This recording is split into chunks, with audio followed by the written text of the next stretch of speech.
Hello guys, আসসালামু আলাইকুম। কেমন আছেন সবাই? আশা করি সকলেই ভালো আছেন। Welcome back to my channel. আজকে দেখেন, সামনে গরমকাল, জানেন তো আপনারা। এই কারণে আগে ভাগে আমি একটা ব্যাটারি অর্ডার দিয়ে এনেছি।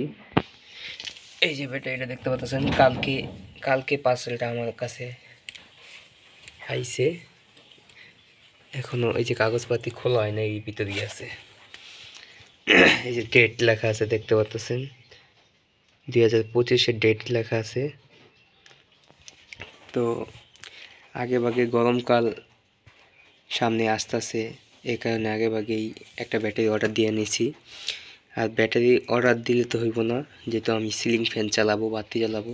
এই কারণে এই দেখতে পাচ্ছেন মাইনাস, এই যে প্লাস। এই প্লাসটা কোথায় গেছে দেখেন, এটা গেছে সরাসরি ইনভার্টারের মাধ্যমে আমার বোর্ডে লাইন, ইনভার্টারের তার থেকে বোর্ডে লাইন দিছি।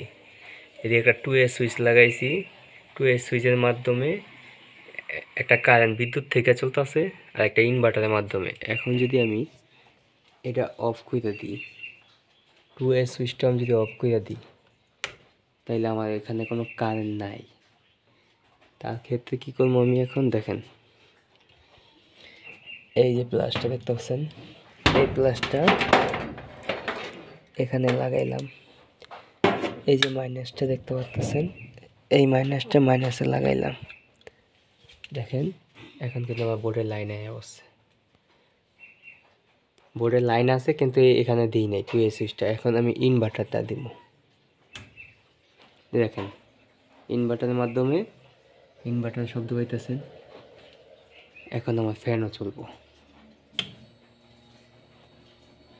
বাতি বুতি যা আছে সব জ্বলবো, বাথরুমের লাইট জ্বলবে। দেখা যাক, এই যে বাথরুমের লাইট জ্বলতেছে, বারান্দার লাইট জ্বলতেছে। তো এভাবেই আপনার আগে ভাগে সিস্টেম করে রাখেন। এখন ব্যাটারির দাম একটু কম আছে, তাড়াতাড়ি আপনি কিনে সংগ্রহ করে নেন। এখন একটু দাম কম আছে, আমি আনছি 350 এমপিয়ারের 60 এমপিয়ারের ব্যাটারি। এই যে দেখতে পাচ্ছেন এক্সট্রা পাওয়ার ব্যাটারি, কালকেই অর্ডার দিছি। ভিতরে ফোমও আছে, এই যে ফোম বাইর করছি যে, আর ভিতরে বাদবাকি ফোম। এটা হচ্ছে চার্জার, এই চার্জারটা খুবই ভালো মানের চার্জার একটা। এই যে দেখতে পাচ্ছেন একটা লিথিয়াম ব্যাটারি, আমার ভিতরে একটা লিথিয়াম ব্যাটারি আছে। এটা দিয়ে মাছ শিকার করি, কারণ আমি এত ওজন মানে করতে পারবো না। এটা দিয়া এক চার্জার দিয়ে আমি 2টা ব্যাটারি চার্জ দিতে পারি।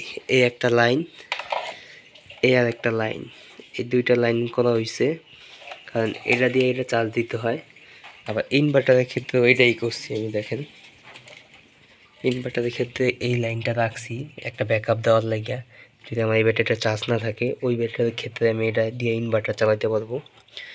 তো বিষয়টা কেমন লাগলো আপনাদের তো অবশ্যই কমেন্টে বলবেন।